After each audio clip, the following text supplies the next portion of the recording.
786 লাগাও রে mobile number, ধরবে রে মা দিনার সেন্টার। জোরে বলুন 786।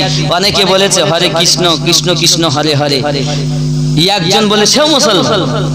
আর আমি আমিনুদ্দিন এখানেই আনেন, এখানে বসিয়ে বিসমিল্লাহির রহমান রহিম 786 একটা যদি কম হয় আমি আমিনুদ্দিন আমার হাত কেটে চলে যাব।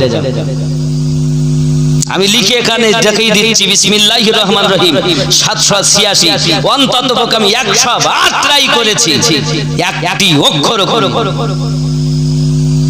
যদি নগদ কেউ প্রমাণ নিতে চান এখানে আসুন, এখানে আমি আপনাদেরকে লিখে দেখিয়ে দিচ্ছি এক বের কত, সিনের কত, আমি লেখা থাকবে, আপনারা বলবেন, আমি লিখে দেব, হিসাব করে মিলিয়ে নেবেন। যদি ডাইরেক্ট দেখতে পান তো কোন নায়ক বলল সুটাই পরে, তার কথার প্রতি ঈমান। এক শ্রেণীর লোক এখন বলতেছে বিশ্বের বুকে সব থেকে বড় বক্তা। আমি বলি হ্যাঁ, বড় ডিগ্রিও ছিল দুনিয়ায় ইবলিসের বেশি, আর সেও শেষ হয়েছে। আর যার বেশি ডিগ্রি দেখবেন সে যদি মোহাব্বতী না হয়, যারা মোহাব্বতী ডিগ্রি থাকার পরও তারা বিনয়ী হয়, প্রকাশ করতে চায়, এরা হলো মোহাব্বত, এটা হলো সুন্নি মুসলমানের নমুনা। আর ওয়াহাবীর জাত একটুখানি হলো না, 3 মাস 6 মাস ঘুরে এসে হারাম হালাল হরুফে হালকি 6টা মনে ওইগুলো শিখে এসেছে, হারাম হালাল। আজ এসে বলছে জলিন, বসিয়াটু ধরে ডাইরেক্ট কিতাবে লেখা আছে জলিন যাদের পড়ে তাদের পিছনে নামাজই হয়। আপনি যদি পীর মানেন তা পীরের কথাটা মানেন। যাই হোক বাবা, 786 বিসমিল্লাহির রহমান রহিম, যার মানে আল্লাহর নামে আরম্ভ, যিনি পরম করুণাময় অতি দয়ালু। বিসমিল্লাহির রহমানির রহিম 786 এর বাংলা অর্থ আল্লাহর নামে আরম্ভ, যিনি দয়ালু অতি দয়ালু করুণাময়। যাই হোক, আমি আপনাদের বোঝাতে চাচ্ছি, এরপরে আমি বলবো 92 মানে 92। তাহলে মুহাম্মদ, মিম হে মিম দাল মুহাম্মদ, এর একটা আবজাদ হুয়াজের একটা হিসাব আছে, কথা বুঝেছেন? বসিয়া হুজুর লিখেছেন। আমার নাম আমিনুদ্দিন, তা আলিফ, আলিফের 1, মিমের 40, ইয়ার 10, নুনের 50, আমিন নুদ্দিন 6, যদি দালের 4, ইয়ার 10, নুনের 50, আমিন। আপনার নাম কি? ইমাম সাহেবের নাম শরীফ, শরীফুল, শরীফুল, শিন বড় শিন, বড় শিনের 300, রের 200, শরী ফের 80, অয়ের 6, লামের 30, ইসলাম আলিফের 1, সিনের 60, লামের 30, আলিফের 1, মিমের 40। ঠিক এইভাবে 786 বিসমিল্লাহির রহমানির রহিম, ঠিক এইভাবে গণনা বুঝে নিতে। ঠিক আছে, যাই হোক 92 মানে মিম হে মিম দাল, মিমের সংখ্যা কত বললাম? 40। হে ছোট হে সংখ্যা 5, কিন্তু বড় হে, জি জি বলেন বাবজি কি বলছেন? এই গজলই, এই গজলটাই বলছি তো, এর ভাবটা বুঝিয়ে বলছি। কথাটা ব্যাখ্যাটা শোনেন বাবা।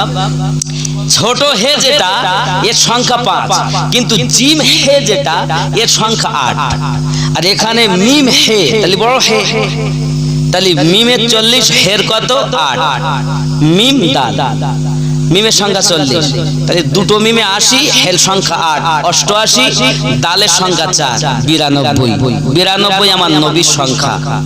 কত বোঝা যায়নি? 786 92 লাগাও রে মোবাইল নাম্বার, ধরবে রে মদিনার সেন্টার, নেটওয়ার্ক বিজি হয় না কভু এমন একটা ধরবে রে মা দিনার সেন্টার। জোরে বলো গৌস রাজা গৌস খাজা আহমদ রাজা সেই দরবারের কামান্ডার ধরবে রে মা দিনার সেন্টার। নামাজ শেষে মুকুত হস্তে কল করো একিন করে, তখন তোমার রিসিভ হবে সে আল্লাহর দরবারে। দোয়া কবুল হবে তোমার, দোয়া কবুল হবে তোমার, অপশন করো সাপোর্টার ধরবে রে মা দিনার সেন্টার। নেটওয়ার্ক বিজি হয় না কভু এমন একটা ধরবে রে মা দিনার সেন্টার। জোরে বলুন एयरटेल যদি सिम नहीं नेटवर्क बिजी है, कृपा कुछ देर बाद दोबारा कोशिश करे। जियो যদি লাগাই ভোদা যদি লাগাই বলবে বিজি আছে একটু পরে করুন। কিন্তু আমি এমন নেটওয়ার্কের কথা বলছি কখনো বিজি হয় না। নেটওয়ার্ক বিজি হয় না কভু এমন একটা ধরবে রে মা দিনার সেন্টার। কোন সিম লাগাবো? মোহাব্বতের সিম, ইশকে নবী সিম কার্ড লাগাও আপন আপন হৃদয়ে, আপন আপন হৃদয়ে। নবী পাকের ভালোবাসার সিম কার্ড লাগাও আপন আপন হৃদয়ে।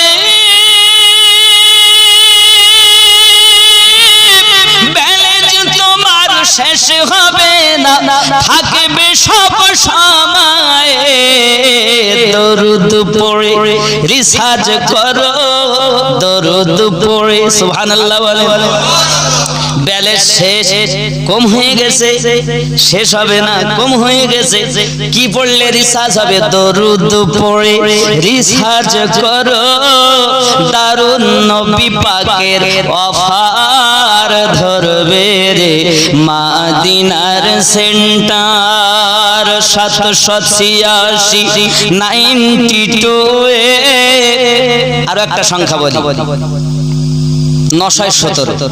কত? এটা গাউসে আজমের সংখ্যা, ওলিদের সম্রাট গাউসে আজমের সংখ্যা 917। 917 92 লাগাও রে মোবাইল নাম্বার ধরবে রে মা দিনার সেন্টার। জোরে বলুন মানে আপনার ওলির দরবার হয়ে নবীর দরবারে যান, আপনার পীরের দরবার হয়ে নবীর কাছে যান। আর বাড়ি থেকে যখন বার হবেন মায়ের বাপের যদি বেঁচে থাকেন ওনাদের কদম বুসি করে ওলির দরবারে যান, ওখান থেকে মদিনায় যান। যদি না থাকে অন্তত তাদের মাজারটা জিয়ারত করে ওলির দরবারে যান। এটা সিস্টেম সুন্নিদের। আর যারা ওয়াহাবি তারা বলে জিয়ারত করাও শিরক বিদআত, এটা ওটা কত কি না দান কথা বলবে। এক কথাই বুঝুন, আমার নবী তার আব্বা জানের মা জানের রওজা মোবারক জিয়ারত করতে কয়েকবার গেছেন। সুবহানাল্লাহ। জিয়ারত করা বিদআত ও শিরক নয়, বরং নবীর সুন্নাত। ঠিক কি না? তাই বলা হয়েছে শিশু নবী মায়ের পাশে বসে বসে কাঁদে রে, আরশের পায়া হিলে রে। শিশু নবী মায়ের পাশে বসে বসে কাঁদে রে, আরশের পায়া হিলে রে। আম্মা জান ইন্তেকাল করার পর আমার নবী পাক কাঁদছেন, কি বলছেন? বাড়ি গিয়ে কাকে আমি ডাকিব দয়াল আম্মা, কে বা আমায় চুমা দিবে, কে বা আমায় কোলে নিবে, কে বা দিবে মুখে চুমা। গর্ভে এতিম পিতা হারা মাও গেল চলে রে, আরশের পায়া হিলে রে।